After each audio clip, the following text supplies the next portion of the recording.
Alors, chaque comptable dans son pays devrait donc se poser la question de savoir comment est-ce qu'il va mener son activité comptable. Qu'est-ce qui va me permettre de bien mener mon activité comptable? Le comptable connaît déjà ses missions. Il connaît également les opérations qui l'attendent dans son activité comptable. Il connaît les opérations qu'il peut réagir comptablement, véritablement. Il sera question aussi pour lui de savoir comment est-ce qu'il va appliquer ou bien comment est-ce qu'il va réagir comptablement sur ces opérations. Parce qu'en réalité, il faudrait qu'on le dise, chaque comptable devrait avoir un manuel auprès de lui.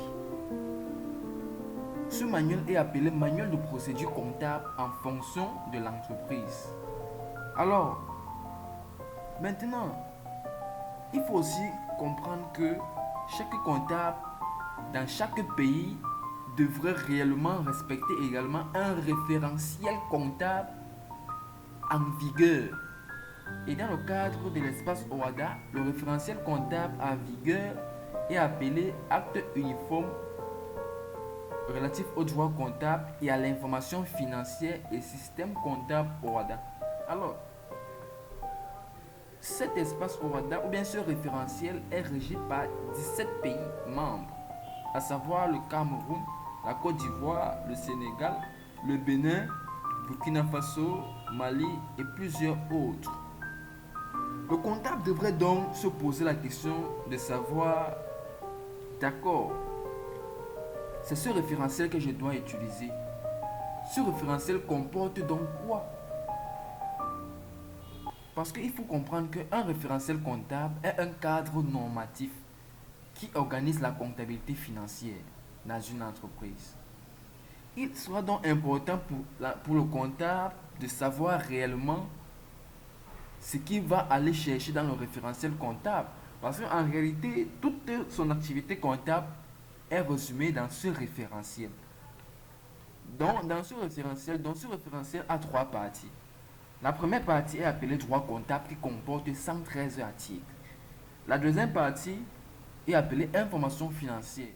Dans cette information financière comporte un jeu unique de présentation des états financiers. Et la dernière partie est appelée la partie du système comptable OHADA. Dans cette partie du système comptable, on y retrouve le plan comptable OHADA, tout ce qui nous permet de réagir comptablement dans la phase de traitement de l'information.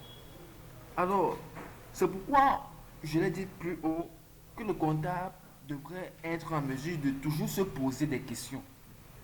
Toujours et toujours se poser des questions, vu qu'il est très important de connaître là où on va, de connaître comment est-ce qu'on va intenter une action, à base de quoi on s'est basé de quoi pour intenter cette action réellement.